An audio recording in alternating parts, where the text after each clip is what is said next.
Hi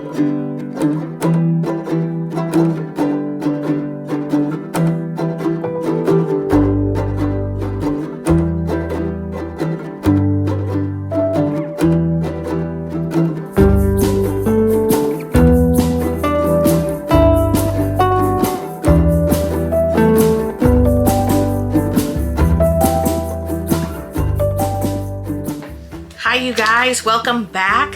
I know it's been a really long time. A lot has happened in the last few months. Some good, some bad. Some of the bad stuff kind of knocked me off for a little bit. Firstly, our sweet dog Guinness, Sissy, died on our way home from Maine last summer. It was just her time, and she had been getting tired. She was almost 16 years old, and so we were really fortunate to have her as long as we did.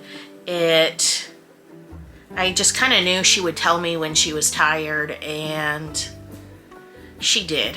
It was one of the saddest days of my life. I didn't know how I was going to get over it. I'm still not over it. I still talk about her every day. We still have our two other dogs. Stella is 10 years old and Chi-Chi is 16.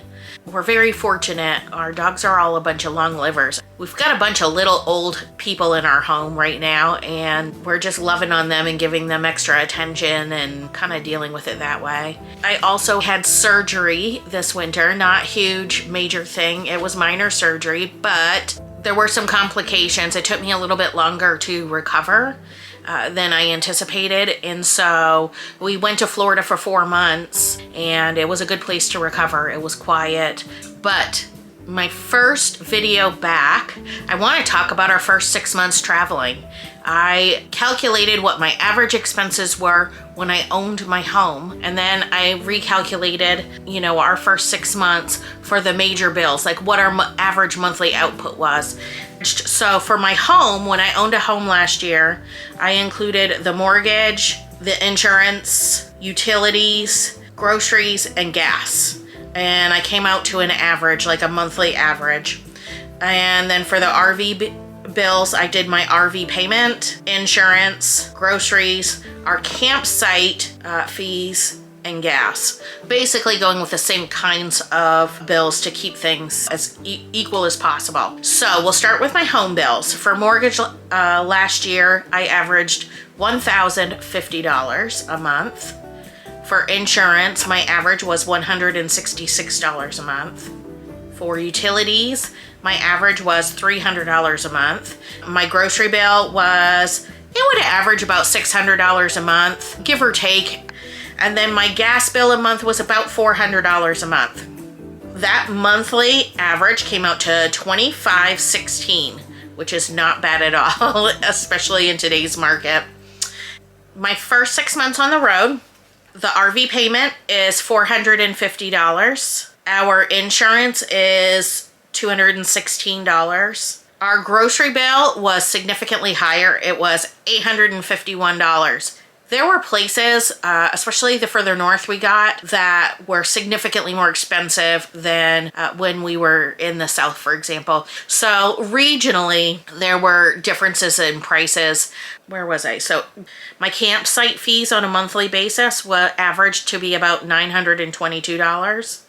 And my gas consumption for one vehicle was $958. So that average together came out to $33.97 a month.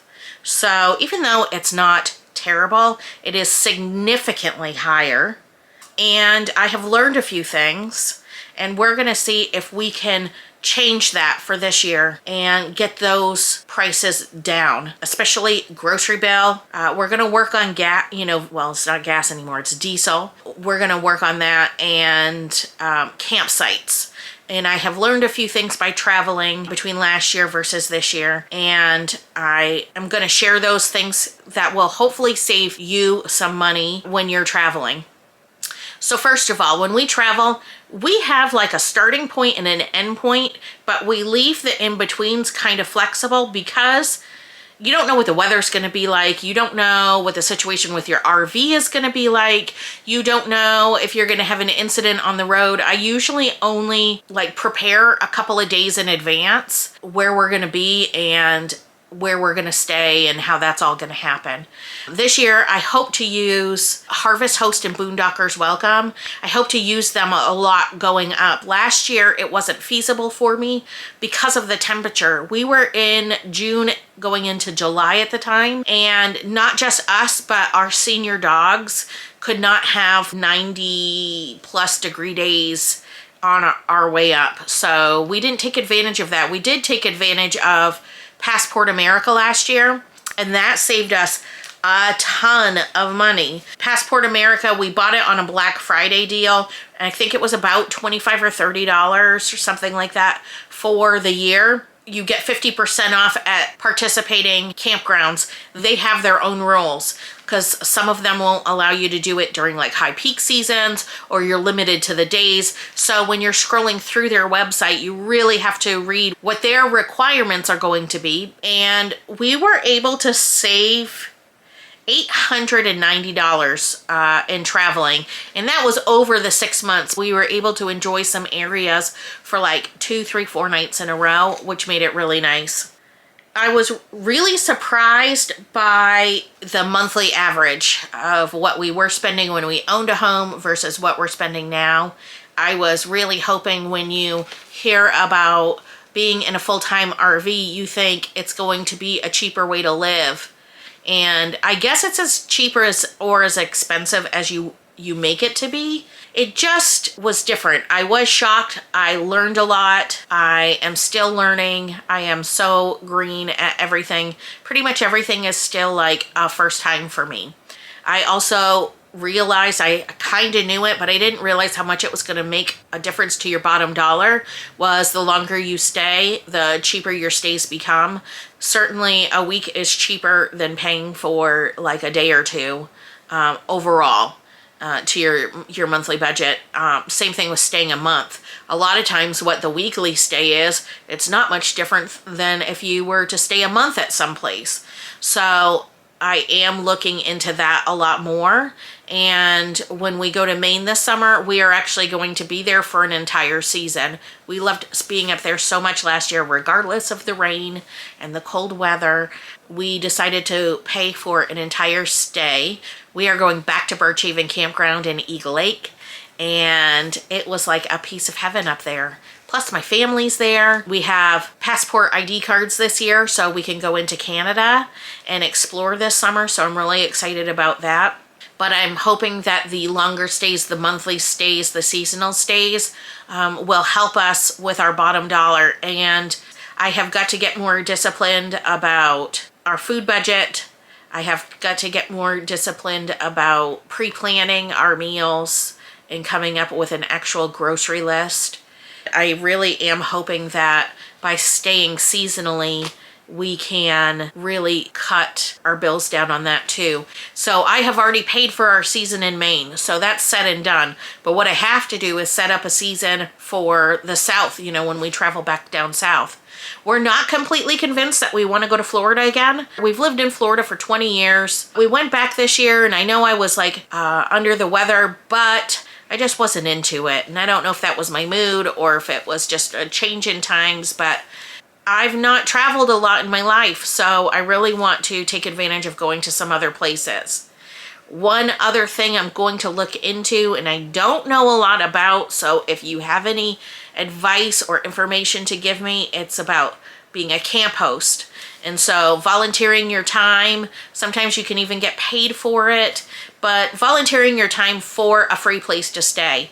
So I look at a lot of the, you know, like Army Corps of Engineers, the state parks, things like that. You can volunteer, say, on average, about 20 hours of your week and help them out in exchange for a place to stay. So I'm kind of looking for something to do. I don't want to work 40 hours a week because I want to keep my time free, but like 20, 25 hours a week, I think that would be totally fine. And if I could get a free place to stay, even better. So I am going to be looking into that for the fall, and I'm not sure. We have we have been looking at going to some different places. So I'm not sure if the camp host thing will take us to a different area, but you know, we're hoping to maybe go to Texas this winter, or I don't know, just try a new experience and have some new opportunities given to us. So I'm really excited for that. I guess that's it. I think I touched base on our first 6 months. Regardless of what we paid, we learned a lot and we really enjoyed what we were doing.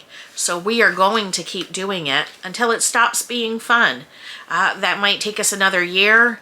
It might be tomorrow, but we are not going to give ourselves like a timeline of how long we're going to full time. There are good things and bad things about it, and there are good days and bad days about it. But so far, I feel like the good times have far outweighed the bad times, and we have been in some of the most beautiful places. So I guess that's it for this episode. We are going to be traveling soon. We've been in Georgia for about a month. We'll be here for another couple of weeks, and then we will be making our slow journey to Maine for, I think, about 5 months, and I am super excited about that. So if you would like to follow our journey, please subscribe to our channel. I want to thank you for watching, and as always, I will see you soon. Bye.